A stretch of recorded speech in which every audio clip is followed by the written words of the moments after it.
George? You okay? Incoming!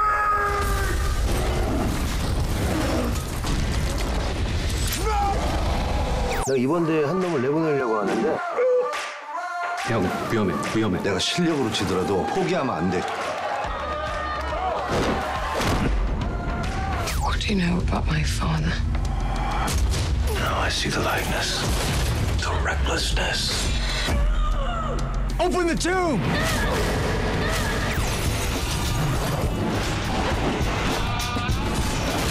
But if you want to fight for what's right, sometime, Patrol, we will be known as...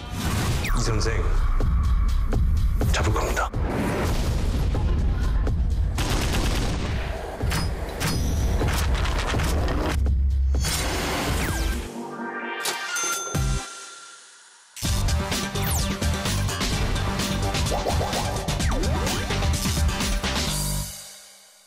영화를 보는 큰눈 무비빅. 안녕하세요. 여러분의 영화 큐레이터 오상진입니다.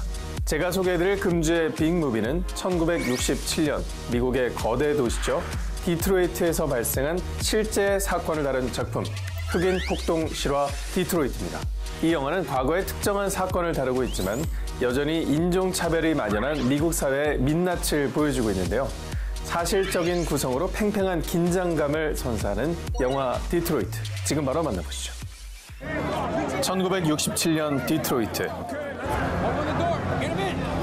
흑인들을 향한 경찰의 무분별한 탄압은 무시무시한 폭동을 부릅니다.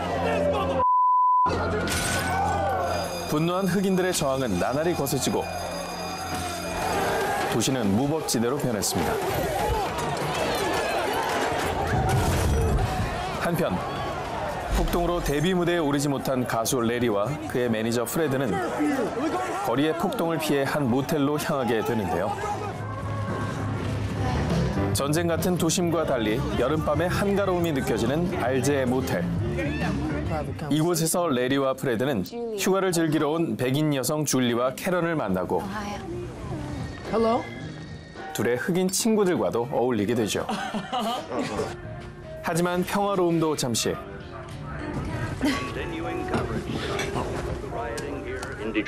뉴스의 디트로이트 폭동 보도에 캐런이 생각 없는 말을 던지고 그 바람에 흑인 친구 칼이 장난감 총을 꺼내듭니다. 이 위험한 장난이 거듭되면서 한껏 예민해진 경찰과 군인들을 자극하게 되는데요.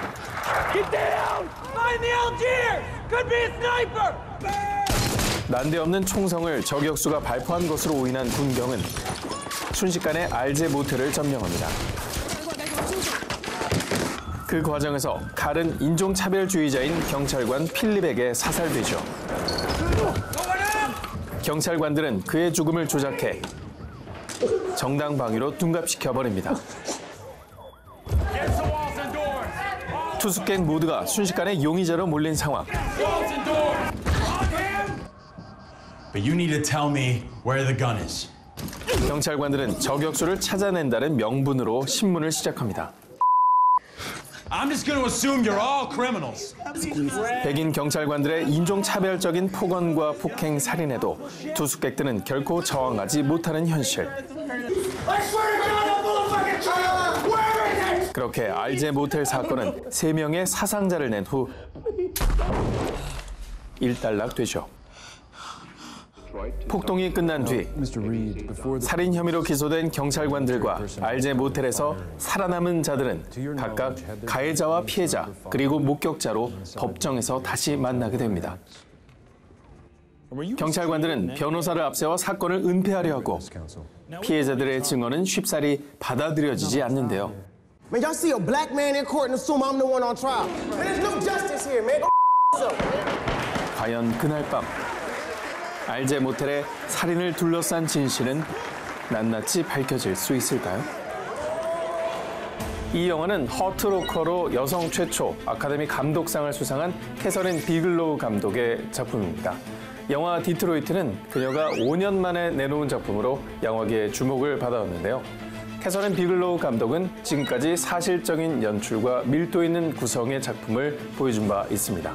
143분의 러닝타임을 가진 디트로이트 역시 흑인 폭동 그리고 인종차별의 실체를 생생히 그려내면서 특별한 긴장과 스릴을 선사하고 있습니다. 할리우드 여성 감독 중 최고의 액션 스릴러 연출가로 꼽히는 캐서린 비글로우. 그녀는 허트로커, 제로 다크 서티 등 실화를 바탕으로 한 영화들로 작품성, 흥행성을 모두 인정받았습니다. 이번 영화 디트로이트에서도 역시 캐서린 비글로우의 진가를 확인할 수 있는데요. 폭동의 배경을 설명하는 애니메이션으로 시작하는 영화는 마치 한 편의 다큐멘터리를 보는 듯한 느낌을 주죠. 또 영화 중간중간에는 실제 기록 영상 등을 엮어 사실감을 높였습니다. Here in Detroit, a city of war where snipers hide on rooftops, the violence continues. 캐서린 비글로우 감독과 제작진은 방대한 사전 조사 이외에도 실제 알제 모텔 사건에 연루된 3명의 목격자를 직접 만나기도 했다는데요. 그들의 생생한 진술을 통해 잔인했던 사건의 과정과 피해자들이 겪는 혼란스러운 감정을 세밀한 시선으로 전달할 수 있었다고 합니다. 이런 사실감 구현에는 배우들의 연기도 한몫했는데요. 스타워즈 시리즈와 퍼시픽 림, 업라이징에 출연해 주목받는 배우 존 보예가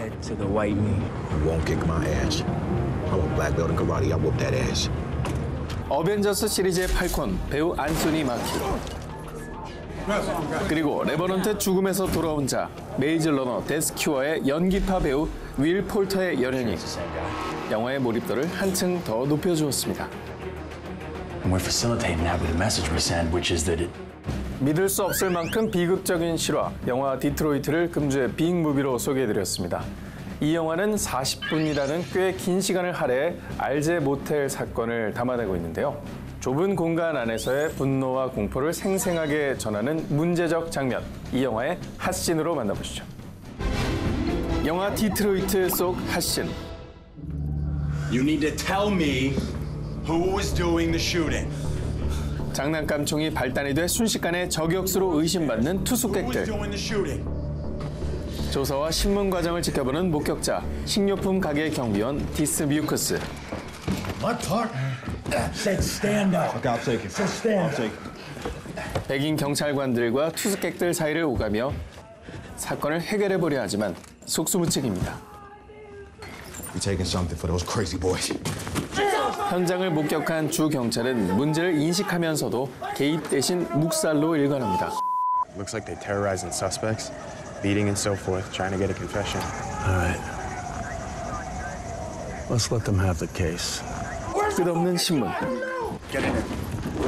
경찰관들은 원하는 답이 나오지 않자 급기야 투숙객을 한 명씩 방에 가두고 총구를 겨누기 시작합니다. I don't know nothing, man. No. 복도에 남은 이들의 공포감은 극에 달하죠. That's what happens when you lie to us. 지속되는 협박과 폭행, 그리고 눈앞의 살인. 인종차별의 거대한 폭력 앞에서 무력할 수밖에 없는 사람들의 감정을 사실적으로 담아낸 장면입니다. This is Detroit. We don't bluff. 오늘 금주의 빅무비가 선택한 영화 디트로이트, BTV에서 즐겁게 감상하시고요. 지금까지 오상진이었습니다.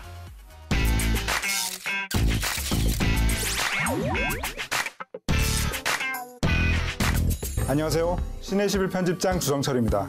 오늘의 빅스타는 출연하는 영화마다 독보적인 존재감을 내뿜는 배우죠.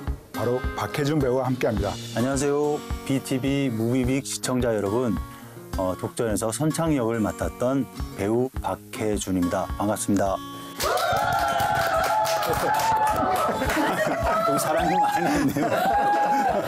네, 이번에 출연한 독전이 500만 관객을 향해 달려가고 있는데요. 게다가 이번 작품은 포스터에 얼굴도 처음으로 또 등장하셨어요. 예. 포스터 보셨을 때 느낌이 또 어떠셨는지. 너무 감사한 일인 것 같아요. 저희 포스터에 제가 있게 돼서 기분이 좋습니다. 신기하기도 하고. 네. 그 박해준 배우에게 가장 좋은 흥행 성적을 안겨준 영화 독전 얘기를 해볼 텐데요. 독전에서 배우 박해준 씨가 맡았던 이 선창 캐릭터에 대해서 말씀 좀 부탁드리겠습니다. 마중 나가는 사람은 박선창, 라이카 때부터 창단 멤버다.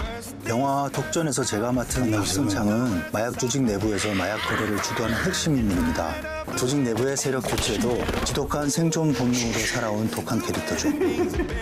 이 작품에서 뭐 조진웅 배우, 뭐 차승원, 뭐 김성령, 유준열 이렇게 이름난 배우들이 함께하고 있는데 저기서 내 자리를 좀 어떻게 찾아야겠다 좀 고민하신 지점이 좀 있으신가요? 감독님이 선택한 거는 선창이라는 역할이 어디로 튈지 모르는 인물이라 그냥 내가 놀게끔 놔두는 방법을 택했던 것 같아요. 내가 이런 제안도 하고 감독님이랑 얘기하면서 마음껏 연기할 수 있게 감독님이 믿고 맡겨주시는 게 너무너무 잘 표현이 된 것 같아요. 너무 좋아요.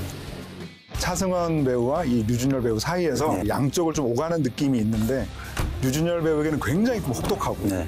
넌 네가 똑똑한 줄 알지. 너 임마 이제 끝났어. 또 차승원 배우 앞에서는 굉장히 꼼짝도 못하는 그런 역할이잖아요. 그 VIP 대접이 원래 이렇게 유난스러운가? 그러니? 그 균형도 참 중요했을 것 같고 뭔가 이 두 배우와의 호흡은 어땠는지도 궁금하네요. 유준열 씨 같은 경우는 워낙에 똑똑한 친구, 제가 이렇게 좀 헐렁하거든요, 사람이. 좀 이렇게 집중도 있게 할 수 있게끔 옆에서 좀 도와주기도 하고.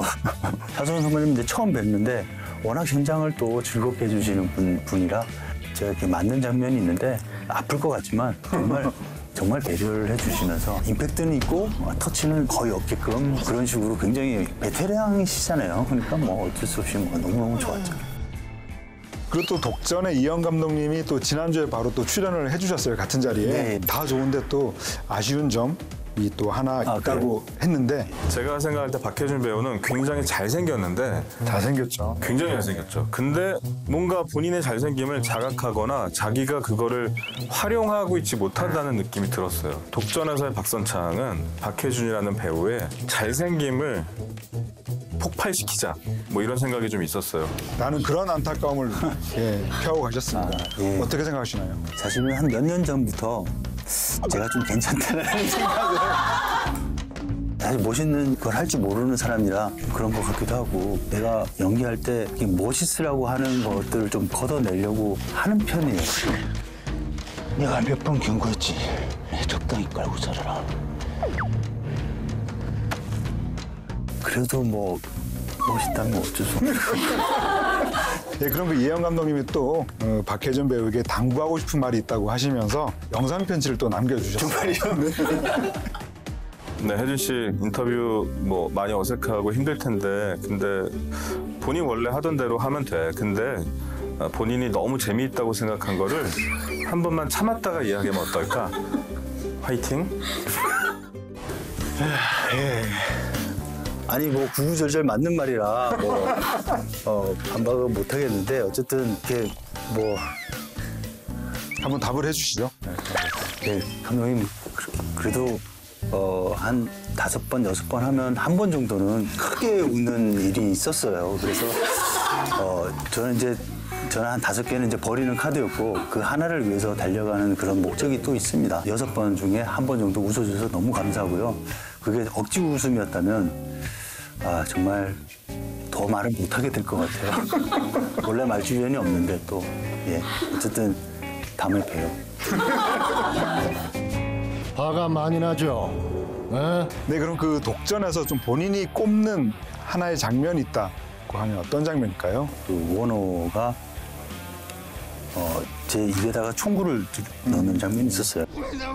그때 불현듯 최민식 선배님의 올드보이 장면이 생각이 나서 거기에 총구를 들이댔는데 이제 소리를 막 이렇게 질렀던 장면이 있어요. 제 나름대로는 저게 나왔네, 편집이 안 되고 나왔네라는 생각이 들어서 되게 재밌는 부분들이 곳곳에 또 있어요. 예.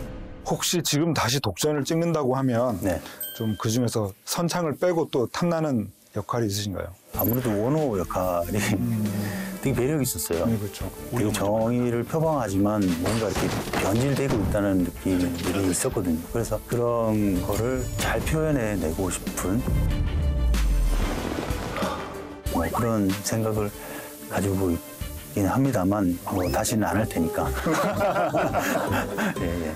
사실 박해준 배우 하면은 뭐 독전 혹은 사등에서 이렇게 좀 센 역할, 센 느낌을 좀 많이 떠올리시지만 저는 그 탐정 더 비기닝에서 그 경찰이었던 권상우 배우의 친구 경찰로 나왔었잖아요. 자, 한 가지만 더. 진짜. 그때 연기가 너무 좋아서 저는 경찰 캐릭터도 참 좋을 것 같습니다. 기회가 되면 한번. 예. 알겠습니다. 말이 늘 끊기죠. 이렇게 흐리고. 뚜렷하지가 않아가지고 사람이. 솔직히 좀 놀랐어요. 본격적으로 이 박해준 배우의 그 얼굴을 시작한 영화가 화차인데요. 화차 얘기를 조금 해볼 텐데요. 네, 예. 첫 등장부터 굉장히 강렬한 인상을 남기셨는데 사채업자로 등장을 해서 깼다. 깼어. 뭡니까? 터미널에서 또 이 김민희 배우를 또 이 따귀를 때리시기도 하고 정말 강렬했던 등장이었는데 네 인생의 모든 길은 이제부터 나한테로 통하게 돼 있다 알았나? 그때 이 헤어스타일 장발도 굉장히 인상적이었는데 다른 뭐 여러 가지 것들을 좀 어떻게 본인이 좀 설정을 하셨나요? 기억이 나는데 거기 진해에서 촬영을 했었어요. 그때 입었던 은갈치 양복이랑 뭐 한 양복 2벌 정도를 이제 들고 기차 타고 이제 갔던 기억이 있는데 지금도 그 은갈치 양복은 버리지 않고 계속 놔두고 있는데 약간 뭐 통도 크고 굉장히 지금 입을 수 없는 양복인데 되게 소중하게 가지고 있을 예정입니다. 개인적으로는 이 작품이 어떤 좀 의미로 남아있나요? 한 번도 그런 그 나쁜 역할에 무서운 눈빛을 표현할 수 있는 기회가 없었는데 그 발판을 만들어줘서 계속 이런 영화들을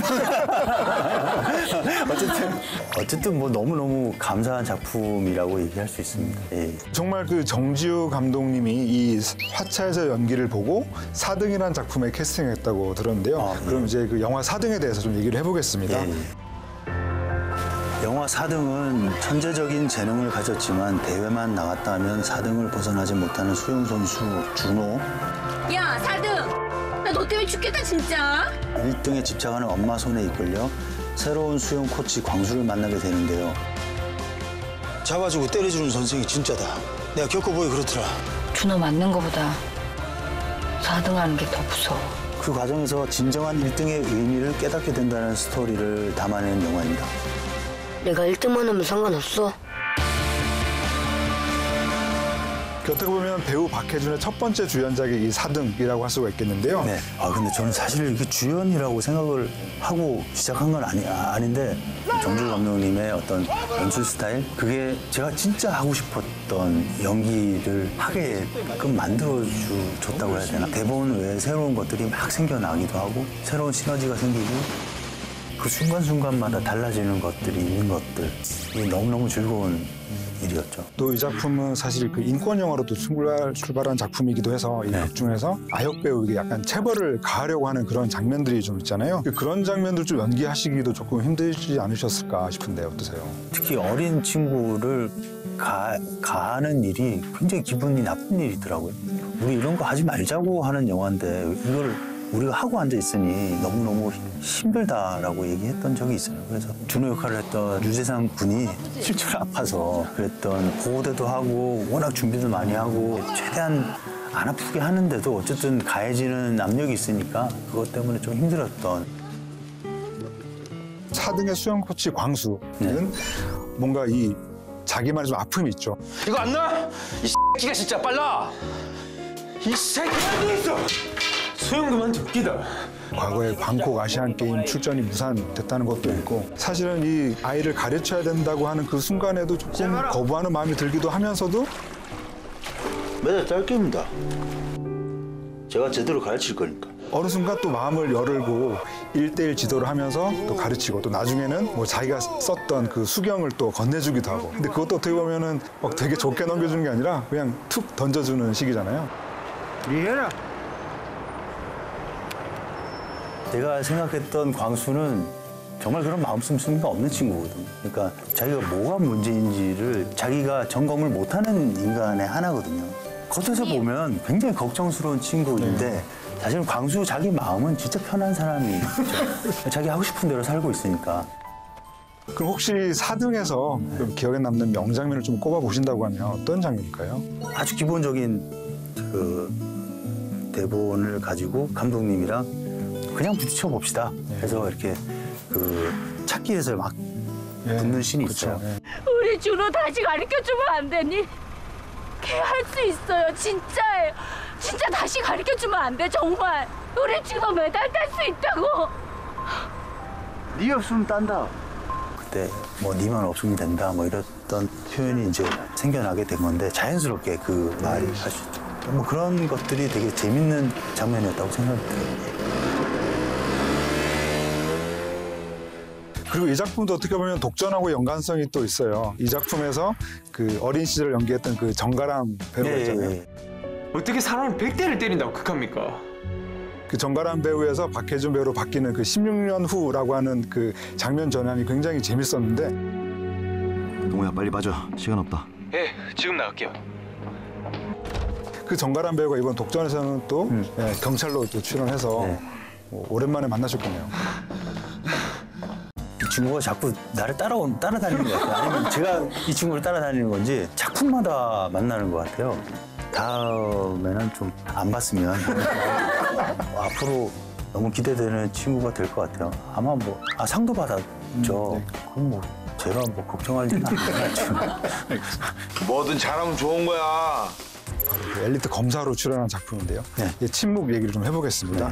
건달, 뭐 불안당, 좀 위험한 남자 역할을 많이 하셨는데요. 이 작품에서 검사 역할을 맡게 되셨을 때 느낌은 좀 어떠셨나요? 검사 역할인데 그래서 좀 껄렁껄렁하죠.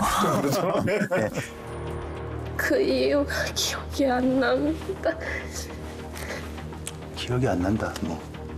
참 편하네요. 또 정의를 위해서 어쨌든 자기가 끝까지 한번 가보는 그런 독불장군 같은 검사역이라서 되게 매력이 있기도 했었고요. 인정합니다. 침묵의 동성식의 어떤 성격이 잘 드러난 그 장면이 바로 이 편의점에서 그 최민식 배우가 연기한 임태산을 마주하는 장면인데요. 그 마주한 그 임태산이 이 검사인 동성식에게 막 회유하면서 검찰총장 한번 하셔야지. 부장검사 찍고 더 높은 데로 올라가려면 절대 혼자 힘으로 못 올라가는 거 아시잖아요. 뭐요? 검찰총장 내가 사드린다고요. 그러니까 갑자기 먹던 음식을 내던지며 욕을 하셨잖아요. 진짜 이거 완전 또라이 이거. 사실은 편의점 장면은 제가 최민수 선배님이랑 첫 대면하는 주눅 들지 않으려고 굉장히 노력하면서 촬영했던 기억이 있어요. 선배님 현장이 너무 재밌으시고 그리고 후배 배우들이 연기할 때 불편함이 없도록 정말 배려를 잘해주시고 혹시나 주눅 들거나 뭐 긴장하거나 하는 거를 완전히 다 풀어 놓아주시는 분이세요.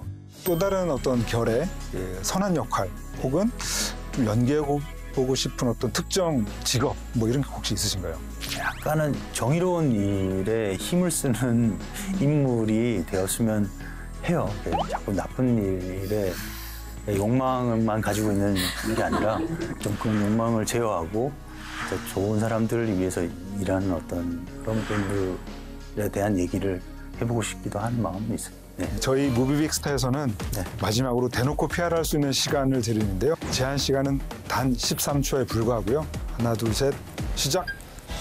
안녕하세요. 독전의 선창 역을 맡은 박해준입니다. 어쨌든 너무너무 독전을 사랑해 주셔서 감사하고요. BTV에서 이제 독전이 나가는 건가요? 네, 많이 사랑해 주시고. 13초가 되니까 선창으로 변하시네요. 그게 아니라 그다음에 제 얘기를 조금 해보려고 그랬는데 제 얘기를 그럼 마지막 끝인사 해주시죠. 그 진실하게 연기하고 그다음에 항상 겸손하게 살고 싶은 마음이 있습니다. 어쨌든 그렇게 열심히 살아서 말도 안 되는 얘기를 정말 속에도 없는 말 하기 너무너무 힘드네요. 잘하자. 네, 오늘의 무비빅스타 배우 박해준 씨와 얘기 나눠봤는데요. 오늘 함께해 주셔서 감사합니다. 예, 감사합니다. 오늘 소개해드린 배우 박해준의 영화들 BTV에서 감상하세요.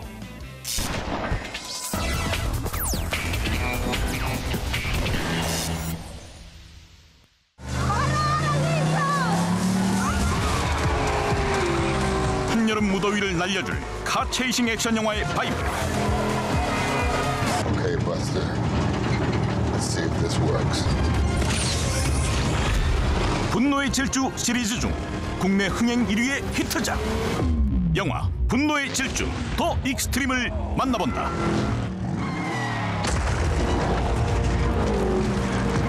Got more of your fan club ahead. Just drop it. Split now. 오늘도 열일 중인 도미닉과 그의 친구들.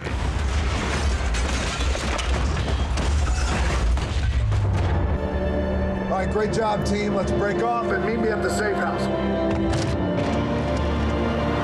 그런데 팀의 리더인 도미닉이 갑자기 경로를 이탈하고 팀원을 공격하는 것이 아닌가?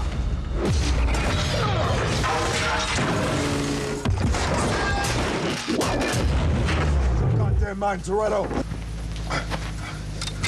Toretto, you put hands on that thing, you're gonna have the whole world gunning for you, including me.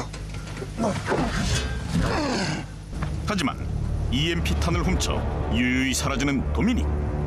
이제 그는 더 이상 한 팀이 아니다. That sumbitch just crossed us. What? Wait a second, what are you talking about? Dominic Toretto just went rogue. 도미닉을 유인해 변절자로 만들어버린 장본인은 바로 사이버 테러리스트 사이퍼. Upload those coordinates to Dom's nav. 그녀의 지시에 따라 도미닉은 핵폭탄 비밀 코드가 담긴 국방장관의 가방을 쫓기 시작한다. Closing in on him. You guys ready? It's zombie time. 대규모 테러를 꿈꾸는 사이퍼. 그녀는 특기를 발휘해 도심의 모든 자동차를 게임처럼 마음껏 조종한다. 분노의 질주 전작 7편을 통틀어 파괴된 자동차는 총 1,487대. Turned on 7. Perfect. Make it rain. 과연 이번 편에선 얼마나 많은 차량들이 전복될 것인가? 그 엄청난 파괴력을 잠시 감상해보자.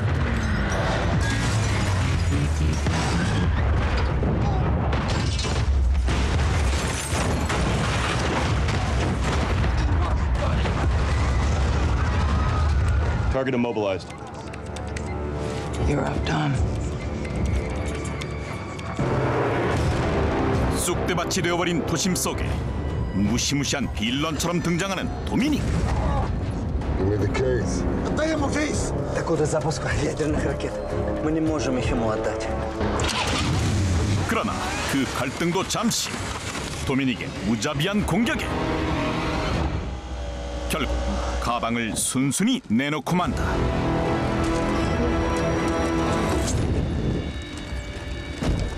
Good work, Dom.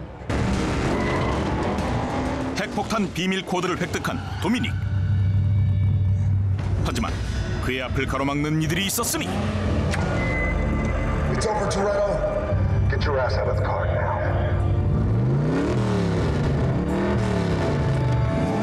So that's how you want to play this? Let's play.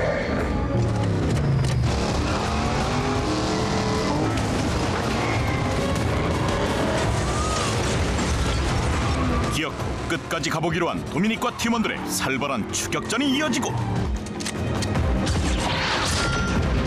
도미닉의 스피드를 감당 못한 팀원들은 회심의 줄다리기를 시도한다.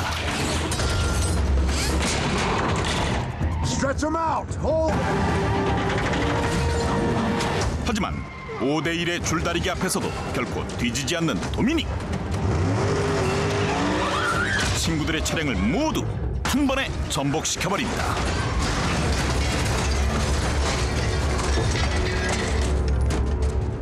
Get that case and run. 죽을 힘을 다해 가방을 사수한 도미닉. 마의 속도로 단숨에 러시아에까지 당도한다. Приближается потенциальная угроза. Давай, поднимай барьер. Быстрее, быстрее. Prep the EMP. Let's take these defenses down. 요 EMP 탄으로 말할 것 같으면 모든 전자기기를 무력화시키는 폭탄 되시겠다. Кто, коня? Пошли. Gates Lights are open. Let's get this party started.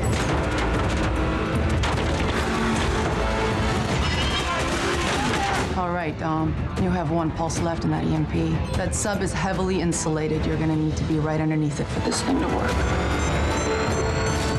핵폭탄이 담긴 비밀병기 잠수함을 접수하기 위해 미친 듯이 달려가는 도미닉.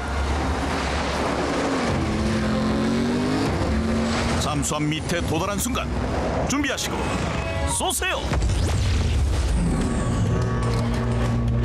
Yes! Two birds with one stone. We've got control of the sub. 클릭 한 방으로 핵폭탄 잠수함은 이제 그녀의 소나귀에 든 장난감 신세. 한편 그 시각 뒤늦게 러시아에 도착한 팀원들. All right, team, here's the plan. There's a sea lock at the opening of the bay. We get there first and close it. We can stop the submarine from escaping into open water and disappearing forever. 대규모 테러를 막기 위해 다 함께 전진!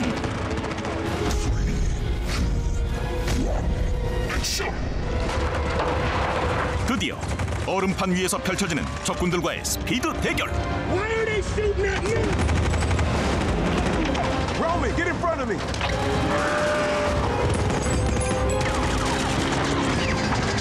Okay, y'all want to play rough? Now it's my turn.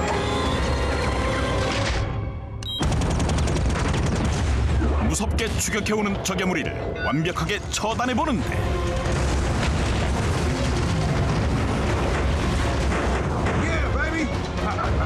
하지만 그 승리의 기쁨도 잠시.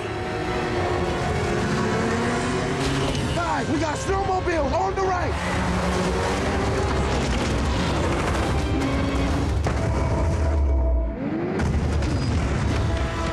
멈출 줄 모르는 적군의 무자비한 공격과 그들과 한편이 되어버린 도미닉 때문에 집단 멘붕 상태에 빠져버린 팀원들. Get ready for this. 그때 얼음판을 뚫고 돌진하는 거대 괴수가 아니라 거대 잠수함.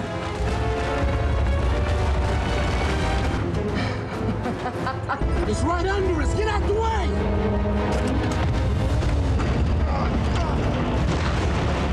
과연 팀원들은 무사히 핵폭탄 잠수함을 저지시키고 변절한 도미닉의 숨겨진 속사정을 밝혀낼 수 있을까? 영화 분노의 질주 더 익스트림.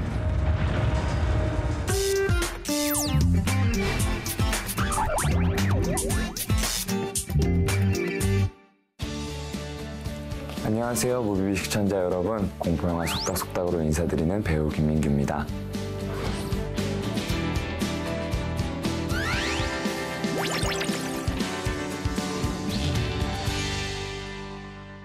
네, 제가 오늘 소개해드릴 버킷무비는 요즘같이 이렇게 날씨가 더워질 때 부쩍 생각나는 그런 공포영화인데요. 네, 공수찬 감독님의 전쟁 공포영화 알포인트입니다. 1972년 베트남 전쟁의 막바지.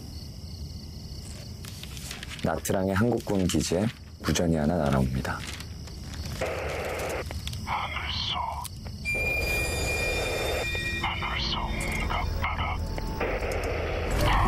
발신자는 6달 전 실종되어 죽은 줄로만 알았던 한국군 병사였는데요. 너 누구야? 관등 중요한데. 최태인 중위와 소대원들은 이 병사의 생사를 확인하기 위한 수색 작전에 투입됩니다. 여기 작전 끝나면 헤어질 텐데 한 장 박으시죠. 그래, 한 장 찍자. 병사가 실종된 곳은 각국의 수많은 사상자를 낳은 죽음의 늪지대 알포인트. 여기서부터 알포인트다. 손에 피를 묻힌 자는 돌아갈 수 없다는 저주가 깃든 곳이죠. 그런데 저 지금 정일병이 보이지 않습니다. 응? 수색을 시작한 첫날 사라졌던 대원 중 하나가 처참한 시체로 발견됩니다.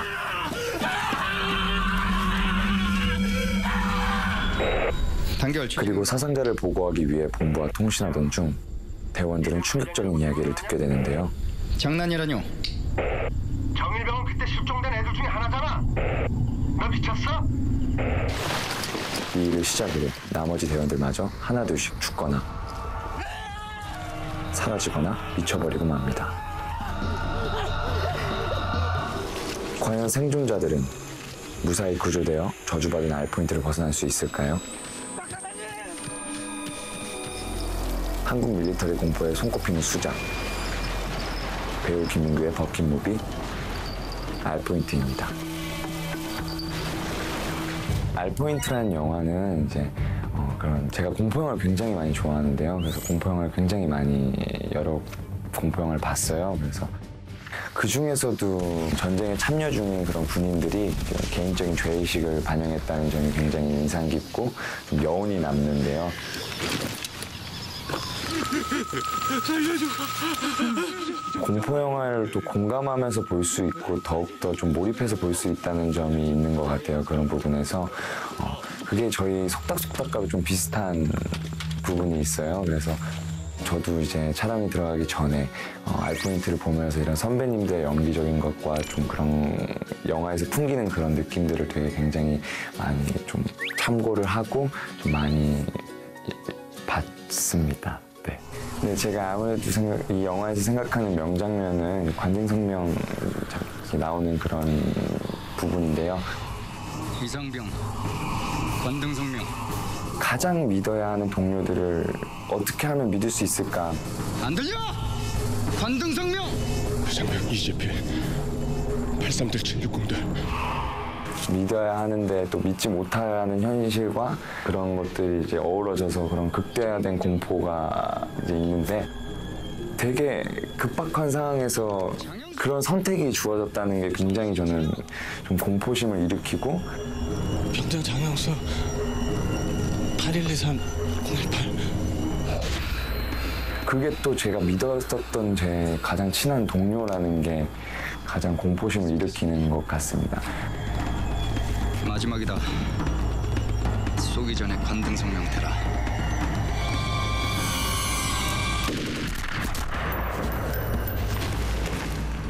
이 영화를 좀 재밌게 보실 것 같은 분들은요. 요즘 이렇게 날씨가 더울 때는 아무래도 공포 영화가 좀 생각이 날 텐데 여름에 또 공포 영화를 또 보고 싶어 하시는 분들이 보셨으면 굉장히 좋은 영화일 것 같습니다.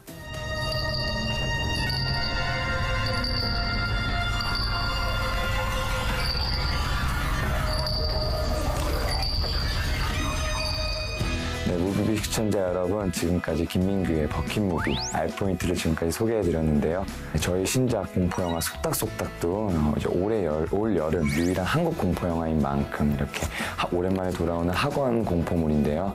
알포인트와 굉장히 비슷한 부분도 많고 여러분들의 여운과 그런 공포심으로 찾아갈 수 있는 작품인 것 같습니다.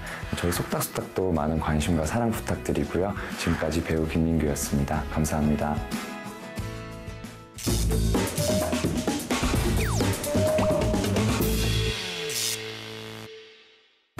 지금 이 순간 당신이 절대 놓치지 말아야 할 영화. 한 번 봐도 다시 봐도 매력이 샘솟는 영화. 소장가치 있는 영화를 취향대로 골라드립니다. 한 가지 주제, 두 가지 시선, 백원무비. 안녕하세요, 오상진입니다. 진해 11편집장 주성철입니다. 요즘 그 소확행이라는 말을 많이 쓰잖아요. 어떤 말인지 아시나요? 소소하지만 확실한 행복. 오, 나름 신선한데요. 다 알고 있어야죠, 요즘에는. 주 편집장님만의 소소하지만 확실한 행복, 뭐가 있을까요? 예, 저의 소확행은 매주 이 시간 상진 씨와 함께하는 백원무비 녹화 시간입니다. 소확행이자 우행시죠. 우리들의 행복한 시. 네, 그럼 상진 씨의 소확행은 뭐죠? 저는 BTV와 함께하는 이 시간은 저에겐 소확행이 아니라 대확행이에요. SK 보고 있나? 보고 계시죠? 자, 말 그대로 소소하지만 확실한 행복을 위한 혼자 하는 여행이라는 주제에 맞는 영화를 골라왔는데요. 그러면 편집장님의 영화부터 한번 만나볼까요? 네, 제가 오늘 준비한 백원무비는 올해 5월에 개봉을 했죠. 다코타 패닝 주연의 스탠 바이 웬디입니다. 주인공 웬디가 자신의 시나리오를 직접 접수하기 위해서 LA까지 혼자 여행을 떠나는 이야기입니다. 네, 이에 맞서 제가 소개해드릴 오늘의 백원무비 2013년도에 개봉했던 벤 스틸러 주연의 영화 월터의 상상은 현실이 된다라는 영화입니다. 말 그대로 이제 상상의 나래를 펼치게 되는데요. 무엇보다도 월터가 단 한 장의 사진의 비밀을 찾기 위해 혼자 전 세계를 여행한다라는 내용을 담고 있습니다. 네, 그럼 주인공 웬디의 소확행을 담은 영화 스탠 바이 웬디 먼저 만나보시죠. 아리야, 다코타 패닝 영화 찾아줘. 아리야, 최진순으로 정렬해줘.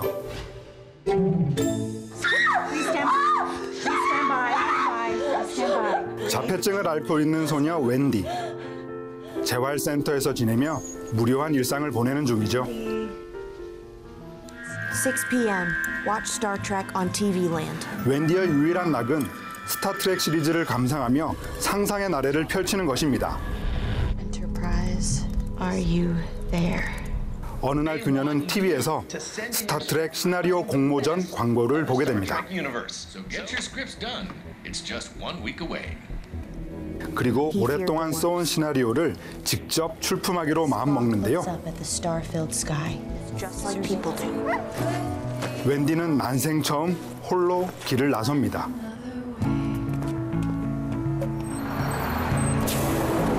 Does this bus go to Los Angeles? Does this bus go to Los Angeles? 세상 밖으로 첫 발을 내디딘 그녀에겐 You need a ticket to ride the bus. 온통 험난한 일들의 연속입니다.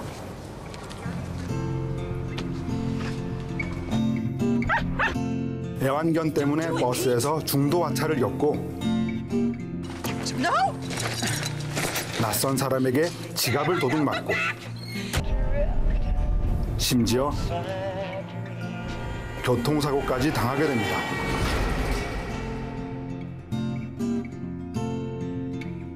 그녀는 과연 이 모든 난관을 극복하고 시나리오 작가의 꿈에 다가설 수 있을까요?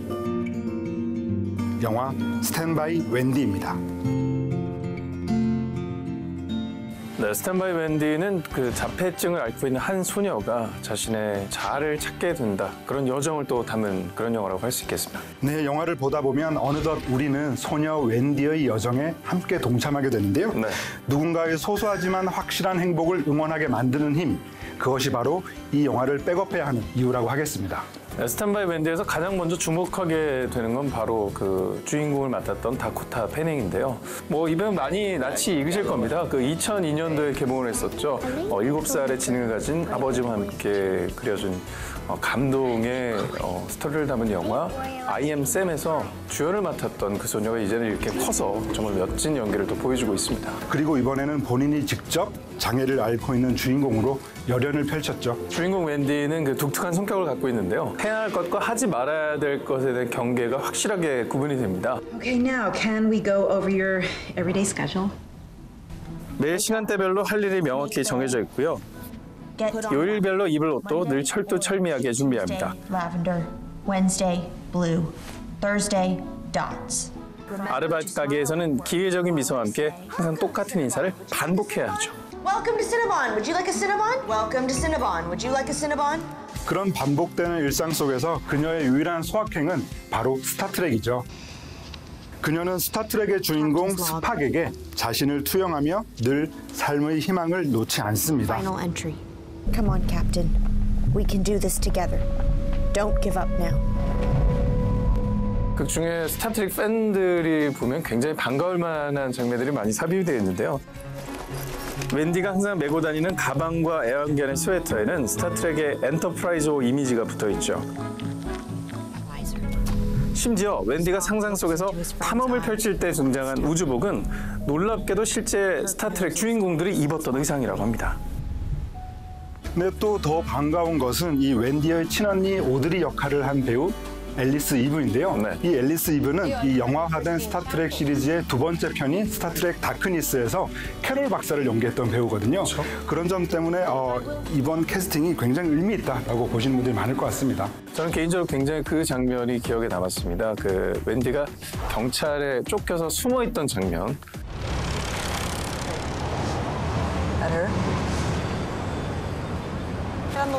경찰이 실종 신고된 웬디를 뒤에서 쫓고 Hey, miss. Hey, hey, stop! 웬디는 그걸 피하려고 골목 뒤로 들어가 숨는데요. 두려움에 떨고 있던 그녀 앞에 나타난 경찰이 갑자기 스타트랙 덕후들만이 알 수 있는 그런 언어를 통해서 그녀를 어둠 속에서 끄집어냅니다. Nitab, Cob, et Chaube, Souffle. 저도 그 장면이 정말 가슴 찡했는데요. 이 스타트랙에서 이 지구인이 낯선 외계인과 친구가 되어가듯이 이번 영화에서는 세상과 단절되어 살아가던 웬디가 점차 마음의 문을 열어가는 과정을 그렇게 아주 멋지게 그려내고 있습니다. 네, 사실 이 웬디가 세상에서 만나는 장벽들은 호락호락하지가 않았습니다. 낯선 곳에서 웬디에게 처음으로 손길을 내밀었었던. Come on, come sit. I'm my boyfriend. We're actually going down to LA. So if you don't have a ride, maybe you should just come with us. Gotta fill up my water bottle first. 그 사람이 바로 소매치기였던 거죠. 하지만 그런 삭막하고 차가운 세상 속에서 웬디를 또 보살펴주고 응원하는 사람도 적지 않았습니다. 늘 안정된 교감을 하고 든든한 지원군이 되어주는 선생님 스코티도 있고요. Honey, don't let people take advantage of you, okay? 길을 잃은 그녀를 위로하면서 함께 동행해주는 마음씨 착한 할머니도 또 만나게 됩니다. 이처럼 소소하지만 확실한 행복을 함께 느끼고 싶으신 분들이라면 영화 스탠바이 웬디를 꼭 백업해 두시길 바랍니다. 자, 그럼 이번엔 제가 영화를 소개해드릴 차례입니다. 주인공 월터의 소확행을 담은 영화 월터의 상상은 현실이 된다를 함께 만나보시죠. 아리아 벤 스틸러 나온 영화 찾아줘. 아리아 이중에 숀 펜 나온 영화 찾아줘. 잡지사에서 포토 에디터로 일하는 월터. Hey. Hey. How was your weekend? I had an awesome weekend. 좋아하는 여자에겐 말 한마디 못 건네는 세상 소심한 남자죠. I'm gonna call you later. 그의 유일한 취미이자 특기는 상상놀이입니다. Perhaps I can contact you, possibly through my port through the balcon. I like that. 늘 엉뚱한 상상을 통해 일탈을 꿈꾸죠. That this month's issue will be our last. 어느 날 그는 잡지 폐간 소식과 함께 구조조정 위기에 처하는데요. 설상가상으로 마지막 표지 사진의 필름까지 잃어버립니다. 그는 사라진 필름의 행방을 찾기 위해 사진작가의 흔적을 추적하기 시작합니다. 그렇게 난생 처음 지구 반대편으로 여정을 떠나게 되죠. 그린란드에선 헬기에서 뛰어내려 상어에게 쫓기고 아이슬란드에서는 화산 폭발 현장을 경험합니다. 심지어 히말라야 산맥까지 정복하게 됩니다. 월터는 기상천외하고 스펙터클한 모험을 통해 조금씩 성장하는 자신을 발견하게 되죠. 과연 그는 이 대장정의 끝에서 그토록 찾아 헤맨 필름의 행방을 찾아낼 수 있을까요? 영화 월터의 상상은 현실이 된답니다. 이 영화는 가본 것도 없고 딱히 해본 것도 없이 이 무력감에만 절어 지내던 한 남자가 난생 처음 수많은 모험에 도전을 하게 된다는 그런 내용을 담고 있습니다. 그 여정 속의 주인공 월터는 허무맹랑한 상상보다도 스스로 만들어가는 현실이 확실한 행복임을 깨닫게 됩니다. 월터의 상상은 현실이 된다. 이 제목이 바로 중요한 백업 포인트가 될 수 있겠습니다. 근데 월터는 따분한 일상을 벗어나고 싶어서 정말 시도 때도 없이 멍을 때리며 상상의 나래를 펼치고 있는 남자입니다. 짝사랑하는 여인을 떠올리다가 그는 곧바로 상상 속으로 빠져들죠. 그는 건물이 폭파하는 현장에서 위험에 빠진 그녀의 애완견을 멋지게 구출해냅니다.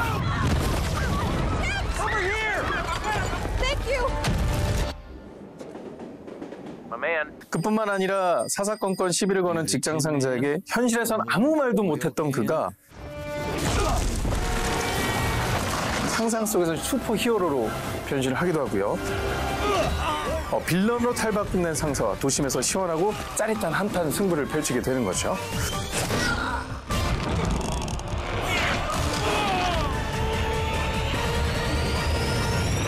사실상 이 작품은 20년 동안 할리우드에서 과연 이걸 누가 제작을 할까 많은 사람들이 거쳐갔던 작품이라고 할 수 있는데요. 사실 뭐 스티븐 스필버그, 론 하워드뿐만 아니라 짐 캐리, 조니 뎁 등 네로라는 명 감독과 배우들이 탐을 냈었던 프로젝트였는데 이 시나리오를 구체화시켜서 세상에 내놓은 사람은 벤 스틸러였습니다. 또 그는 코미디의 대가답게 영화 내내 웃음을 자아내는 패러디 장면들을 깨알같이 등장시키고 있습니다. 영화 벤자민 버튼의 시간은 거꾸로 간다를 패러디했잖아요. You're the bravest man I've ever known. I love you, baby. 브래드 피트와는 또 다른 매력의 벤자민을 만나보실 수 있습니다. 자, 그렇게 늘 상상 속에만 머물던 월터가 진짜 모험을 떠나게 되면서 자연스럽게 상상의 부분은 줄고 현실이 늘어나게 되는데요. 왜냐하면 더욱더 상상보다 환상적인 현실을 경험하게 되기 때문인 거죠. 그런 월터의 여정에 동참하게 되면서 만나게 되는 풍경들이 정말 웅장하고 아름다운데요. 저는 이 영화는 사실은 풍경 보는 것만으로도 가치가 있다. 완전히 압도당하는 영화. 아이슬란드에 도착한 그가 낡은 자전거를 타고 트레킹을 하는 장면은 정말 넋을 놓고 감상을 하게 되는데요.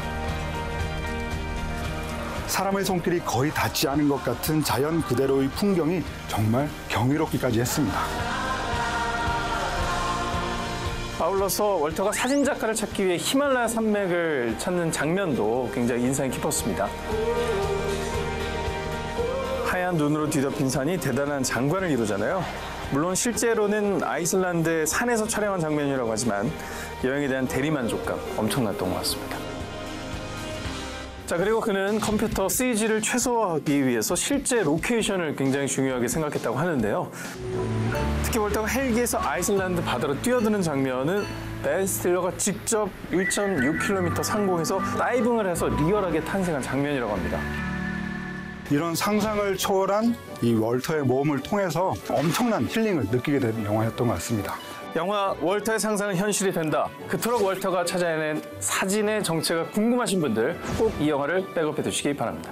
네, 오늘은 소확행을 위한 혼행 영화라는 주제로 두 편의 영화를 찾아봤습니다.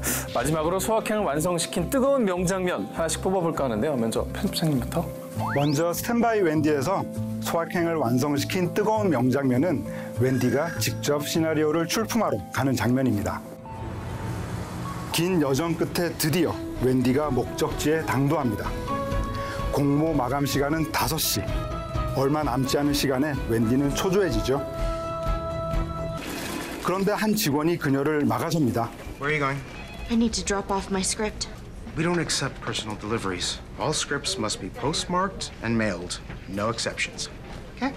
대본을 받아주지 않는 직원에게 그녀는 용기를 내어 말합니다. Do you know how hard it is to write something? Do you know how hard it is to write something? All the thinking and planning and rewriting of everything you already wrote for somebody else to read? All the nights and days spent thinking? All those people that wrote those scripts, somebody's going to read them. And I just want a chance. 세상을 향해 처음으로 큰 목소리를 낸 웬디에게 뜨거운 박수를 보내게 되는 명장면입니다. 사실 저희 잡지사도 지금 그 영화 평론을 공모하고 있는데요. 네네. 좀 사무실까지 찾아오시는 분들이 계세요. 조금 귀찮긴 하거든요. 네, 근데 그럴 때마다 친절하게 대해드려야겠다라는 생각이 들었습니다. 나 자신을 돌아볼 수 있었던 그렇죠. 그런 장면이네요. 네, 그런 반성을 하게 되는 영화이기도 합니다. 네. 아무튼 이 시나리오 공모 접수의 결과가 어떻게 됐을지는 BTV를 통해서 꼭 확인하시기 바랍니다. 자, 그럼 이번엔 월터의 상상은 현실이 된다의 소확행을 완성시킨 명장면을 소개해드릴까 합니다. 바로 주인공 월터가 스케이트보드를 타고 내려가는 장면입니다. 아이슬란드의 광활한 벌판이 월터의 눈앞에 펼쳐집니다. 목적지에 도달하기엔 하염없이 멀기만 한 길이죠.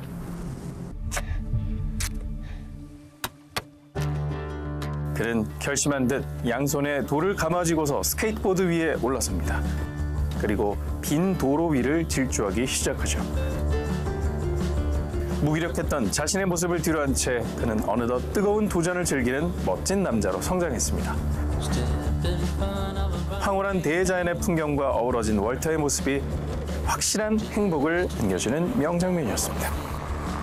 네, 월터는 사실 어린 시절에 이 모이칸 머리를 즐겨했던 스케이트보드 챔피언이었는데요. 지금은 사회생활에 찌들어서 살아가고 있죠. 어린 시절의 생기를 되찾은 것 같아서 굉장히 인상적이었습니다. 저도 너무나 좋아하는 장면이에요. 그러니까 큰 대사 없이 정말 보는 그 시원함만으로도 그가 새로운 모습을, 미래를 향해 간다는 그런 느낌을 받은 그런 장면이었습니다. 네, 오늘의 백업 무비 소확행을 위한 혼행 영화라는 주제로 두 편의 영화를 소개해드렸습니다. 자폐증 소녀의 아름다운 여행, 스탠바이 웬디. 소심한 남자의 위대한 여행, 월터의 상상은 현실이 된다. 여러분의 취향대로 골라서 지금 BTV에서 감상하세요.